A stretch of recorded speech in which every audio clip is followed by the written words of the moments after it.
حدیث کے اندر موجود ہے سنن ابن ماجہ میں، نبی کریم علیہ السلام نے ارشاد فرمایا علیکم بالصدق، فرمایا تم پر سچ بولنا لازم ہے، فإنہ مع البر، چونکہ سچ نیکی کے ساتھ ہے،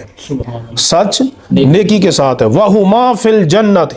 اور سچ اور نیکی یہ دونوں جنت میں اکٹھے ہوں گے۔